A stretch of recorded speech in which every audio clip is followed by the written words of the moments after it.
Hello learners, welcome to another session on ELT methods. So today we'll be dealing with the direct method. So starting with the origin of the direct method, it began in the 19th century with Francois Goin, who was a French linguist, and in the year 1880 he wrote The Art of Teaching and Learning of Language. So here his primary focus was that foreign language should be taught through a series of simple events.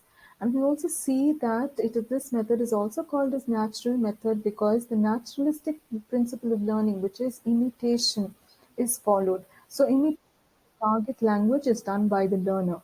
And then in the 20th century, we see that Henry Sweet, an English philologist, he modified this method and he improved it and he changed the focus that the learner should not just imitate the target language, but they should also start thinking in the target language.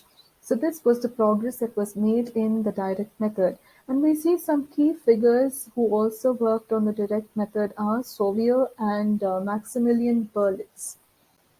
And moving on, we're going to see some key aspects of this method, the direct method. So here the language that is used for instruction is the target language. And one important criteria that was emphasized was that the learner should refrain from the use of their mother tongue.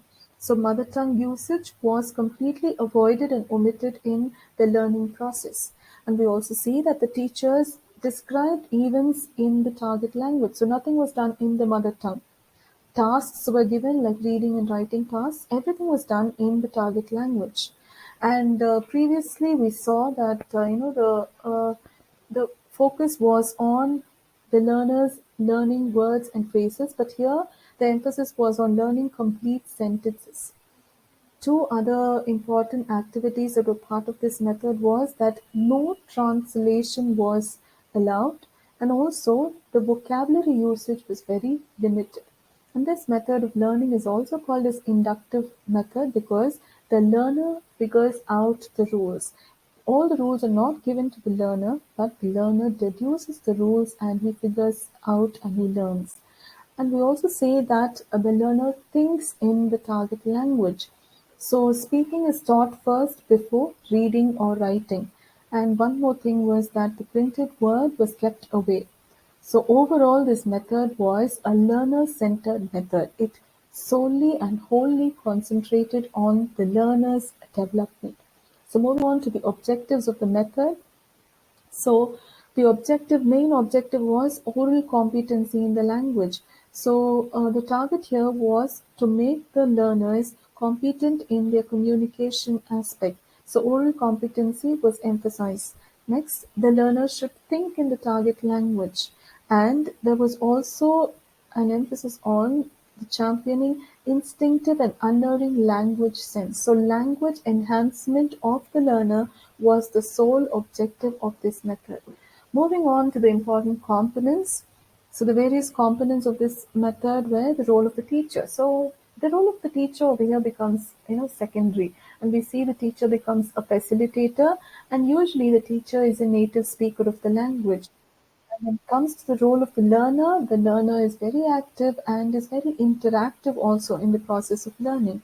The various methods used in this method are texts, dictionaries, grammar, interrelated and coordinated, material are used, and chain activities was, done. An example is given here of the Goin series, which is, verbally they used to comment like this: I go to the door, I open the door, I close the door, I return to my place, I sit down. So this is like a series of actions, and we see that the learner imitates this from the target language and he or she imitates it as he learns it.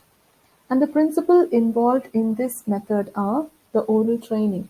So oral training is done through question and answer exchange between the teacher and the students. So it's done either in small groups and it's also intensive classes. So it's like closed groups where the teacher works one-on-one with the students and is able to work on and train the students in their oral skills. And for vocabulary, everyday vocabulary and sentences were taught. Concrete vocabulary was taught through demonstration by taking objects to the class, by showing pictures, and abstract vocabulary was taught to association of ideas.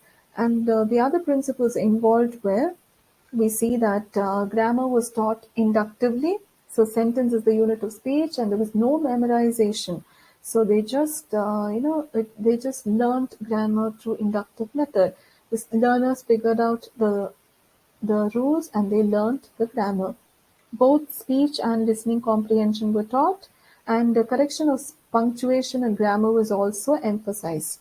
And another technique adopted was, or the principle used was repetition.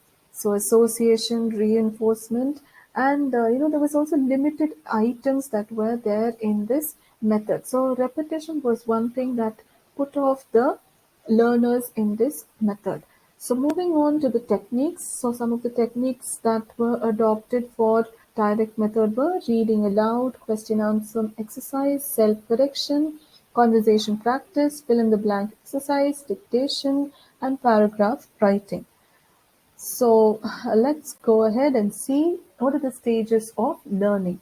So the stages of learning given by Goin are mechanical, grammatical, idiomatical, and lexical, literary, and archaic. So mechanical, where its pronunciation, words and sentences pronunciation is emphasized.